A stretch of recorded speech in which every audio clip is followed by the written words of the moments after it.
വളരെ വിഷമകരമായ വാർത്തയിലേക്കാണ്. കടബാധ്യതയെ തുടർന്ന് കണ്ണൂരിൽ കർഷകൻ ആത്മഹത്യ ചെയ്തു. ചെറുപുഴ എടവരമ്പ് സ്വദേശി ഏലിയാസ് അമ്പാട്ടാണ് മരിച്ചത്. ആശുപത്രിയിൽ ചികിത്സയിലിരിക്കെ ഇന്ന് പുലർച്ചെയായിരുന്നു അന്ത്യം.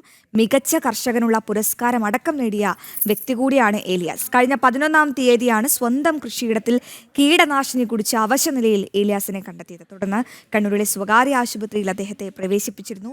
തീവ്രപരിചരണ വിഭാഗത്തിൽ ചികിത്സയിലായിരുന്ന ഏലിയാസ് ഇന്ന് പുലർച്ചെയാണ് മരണപ്പെട്ടത്. ഏലിയാസിന് 40 ലക്ഷം രൂപ കടബാധ്യത ഉണ്ടായിരുന്നതായി സഹോദരൻ വർക്കി പറഞ്ഞു. 12 ഏക്കറിലായിരുന്നു പാവൽ, വാഴ, പയർ, പടവലം, വെണ്ട തുടങ്ങിയ കൃഷി. വിളയുടെ വിലക്കുറവും പ്രതിസന്ധിയിലാക്കിയെന്ന് സഹോദരൻ പറഞ്ഞു. കഴിഞ്ഞ 11-ാം തീയതിയാണ് സ്വന്തം കൃഷിയിടത്തിൽ കീടനാശിനി കുടിച്ച് അവശനിലയിൽ ഏലിയാസിനെ കണ്ടെത്തിയത്. തുടർന്ന് കണ്ണൂരിലെ സ്വകാര്യ ആശുപത്രിയിൽ അദ്ദേഹത്തെ പ്രവേശിപ്പിച്ചിരുന്നു. തീവ്രപരിചരണ വിഭാഗത്തിൽ ചികിത്സയിലായിരുന്ന ഏലിയാസ് ഇന്നു പുലർച്ചെയാണ് മരണപ്പെട്ടത്. ഏലിയാസിന് 40 ലക്ഷം രൂപ കടബാധ്യത ഉണ്ടായിരുന്നതായി സഹോദരൻ വർക്കി പറഞ്ഞു.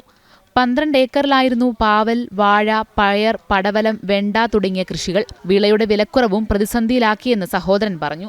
വർഷങ്ങളോളായി ചെയ്തുകൊണ്ടിരിക്കുന്നതാണ്. ഇതൊരു 40 ലക്ഷത്തോളം ബാധ്യതയുണ്ടെന്നാണ് പറയുന്നത്. 40 ലക്ഷത്തോളം. പക്ഷേ അത് ഒരു പ്രശ്നമായിട്ട് കാണുന്നവനല്ല.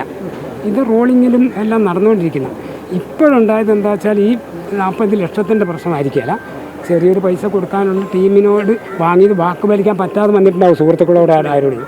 ഇനി ആ രീതിയിലെങ്ങാനും ആണോ ഇത് സംഭവിച്ചതല്ല. അവൻ അങ്ങനെ നിൽക്കുന്നില്ല. അവൻ ലക്ഷങ്ങളുണ്ടെങ്കിലും പല ആളുകളും എല്ലാവരും സഹായിക്കലുണ്ട്, എല്ലാവരും പറയലുണ്ട്, എല്ലാവർക്കും അറിയാവുന്നതുമാണ്. അതുകൊണ്ട് എല്ലാവരും സഹായിക്കും. പാട്ടത്തിന് സ്ഥലമെടുത്ത് കൃഷി ചെയ്തിരുന്ന ആളാണ് ഏലിയാസ് അമ്പാട്ട്. സർക്കാർ ആനുകൂല്യം സമയബന്ധിതമായി ലഭിക്കാത്തതും ഇദ്ദേഹത്തിന് പ്രതിസന്ധിയായിരുന്നു. മുഖ്യമന്ത്രിയിൽ നിന്ന് മികച്ച കർഷകനുള്ള അവാർഡ് ഏറ്റുവാങ്ങിയ ആളാണ് ഏലിയാസ് അമ്പാട്ട്. ജനം, കണ്ണൂർ. മറ്റു വാർത്തകളുണ്ട്. മടങ്ങിയെത്താം ഇടവേളയ്ക്ക് ശേഷം.